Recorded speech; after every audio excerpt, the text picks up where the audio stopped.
First time I ever experienced an Exige was an S2 supercharged model, blue. Can't tell you much more about it. I think it was a 190 VVT. I don't know. Don't know much about the Series 2s. But yeah, when I went out in it, it had harnesses, and it's something I've wanted to do to mine since I got the car. Now, Motordrive have hooked me up with some harnesses. I've got a Seriously Lotus roll bar as well. So I'm going to attempt to fit them now. I think it's going to be easy to take the seats out, although I really can't be bothered, but we'll see.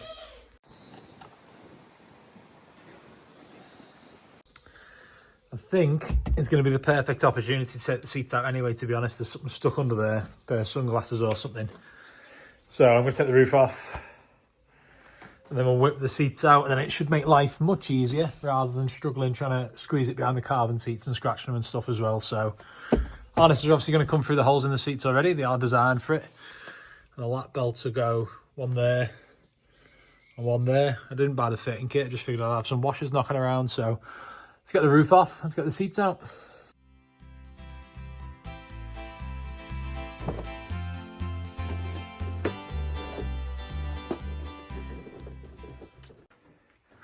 Certainly took that off quicker than last time. Dead easy. Right, seats out. If it's anything like the VX220, there's a horrible, horrible Allen bolt. That one. No, that one looks quite accessible. That one's not too bad. This passenger seat is fixed, so that might be a bit of a pig to get out. The driver's side first, eh? Nice and easy. Good old Lotus. Couple of washers under each to probably level it out or something daft. Seatbelt disconnected so I can lift the seat out without twatting things everywhere. And then I'll do the same with that side.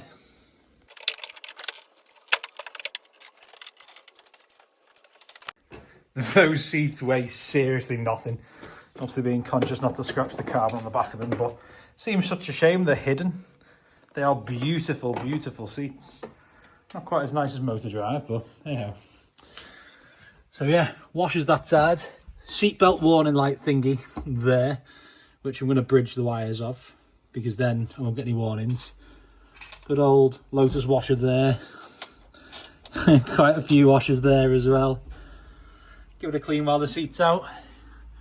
I've realised there's so much room back there. Speaker delete because it's a 380. You're going to get those piddly ones on the dashboard. They're going to have to come off as well, aren't they, to put the bar behind. Yeah, let's get to it.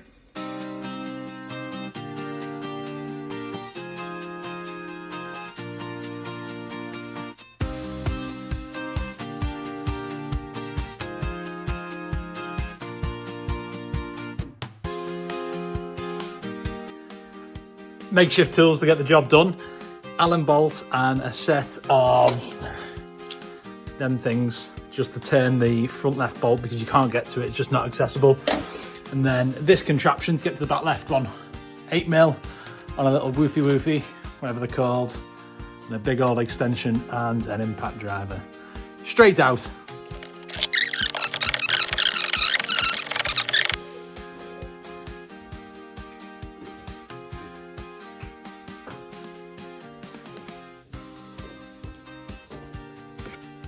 As I said, these things weigh absolutely nothing and they are beautiful. Such a shame to be hidden. Especially the passenger side one. Look at that carbon.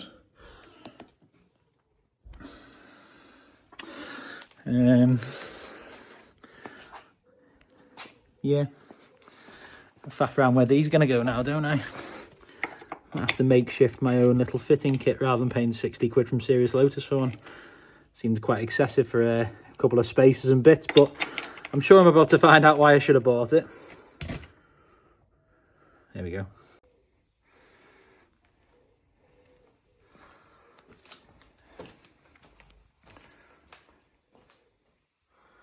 Look at all the room for activities.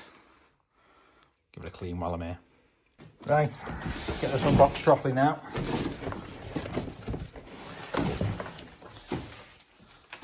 There we go.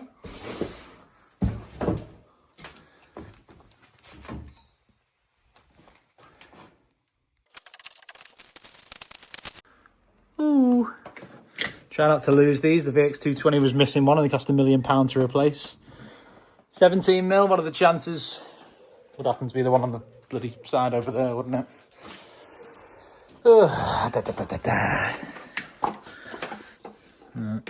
Unclip them there. What are you going to be? Yes. Righty tighty. Lefty loosey. Can't do it with one hand. There we go. Right.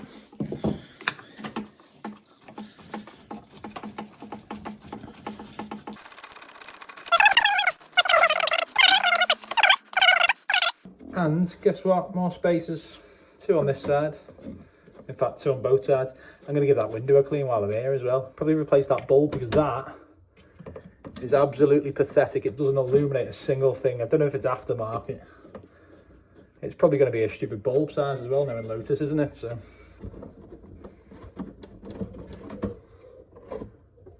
Oh, that'll be why. Can actually see now. Someone spun a stupid LED bulb around in there. I doubt it's OEM. But again, you never know with these cars, do you? Stop blinding myself now and figure out how I'm going to back in. Ha! Easy fix. Probably rattled itself around when I've been driving. Right, let's get this bar offered up.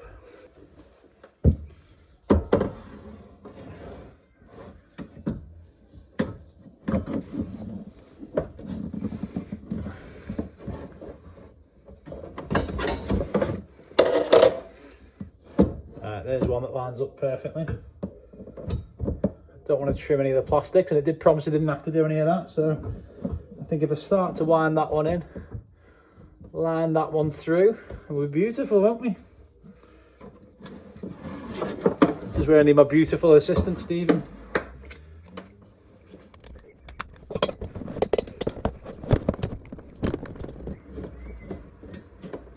So I'm keeping the original belts in here as well because, well, as many people have said, harness can be a bit of a pain in the arse on the road, especially if you're all strapped up and you're trying to lean forward for a set of red lights. I am due on Silverstone in a couple of weeks. Next weekend, gassed on track with PBS. So I'm keen to get these in for then. That's going absolutely nowhere. If I did have speakers, it wouldn't like interact. No, what am I thinking of? Yeah, it wouldn't bother the speakers if I had them in there. Can't think of the words.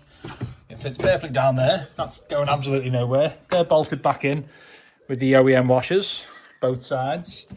That'll go back on the seat this side. Give a little tub of clean before I put it all back together, I suppose. Oh, I should probably thread the harnesses on there to push through the seat, I'd imagine. Right, so these are going to loop over the back of the harness. I just need to suss out how.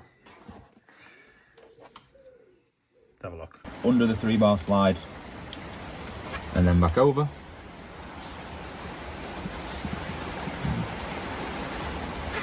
And give yourself some slack. And then step 2, you bring the webbing underneath the roll cage, ensuring 3-bar slide is snug. Then you want to come back around underneath the 3-bar slide. Pull that tight and then back through the 3-bar slide again.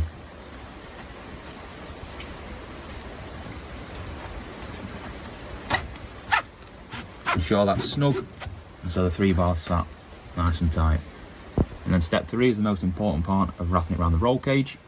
You want to come back on yourself the final part. Tightest bit.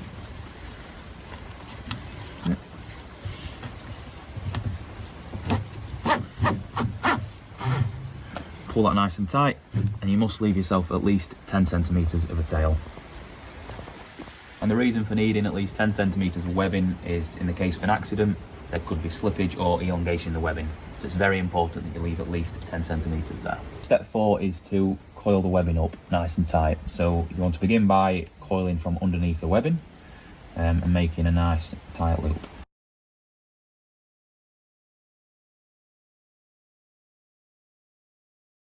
And once you've got that there, the next thing to do is put a tie out through it and make it nice and tight. So it can be a bit fiddly, so you might want to get somebody to give you a hand.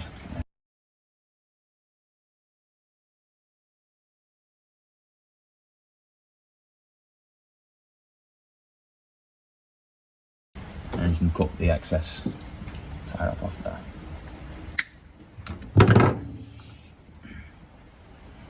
Just like that. Thanks for watching our video on how to wrap the harness around the roll cage. If you've got any further questions, please get in touch or visit our website. Seems fairly straightforward, doesn't it?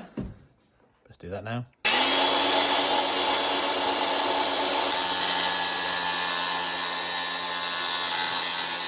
I'm not particularly strong. Those things weigh a couple of kilo. Now, with the runners on, mega. 1:30 in the morning. Must apologise to my neighbours for grinding. Well, 1:30 in the morning, just finished up. Everyone's asleep and I've been angle grinding brackets to make them fit on the existing hardware. Just buy a fitting kit, 60 quid, save you some time. Wasn't particularly taxing not to use one. But yeah, if you want ease of life, you can tell it's early in the morning. If you want an easy life, buy the fitting kit. If you're tight like me, just grind the spacers down and the spring down. Dead easy to do, to be fair. These are all in now. I'm not going to take it for a drive now. I will wake up the neighbours. I'm not sure if they're quite where they should be. They need to be lower, higher. I'll have a word with Motordrive about that. They can set them up. Loads of adjustability at the back. Roll the webbing up on that side. And they can be tucked away as well, so you can obviously still use the existing belts. If you don't connect the connector under the seat, then you won't get an airbag light.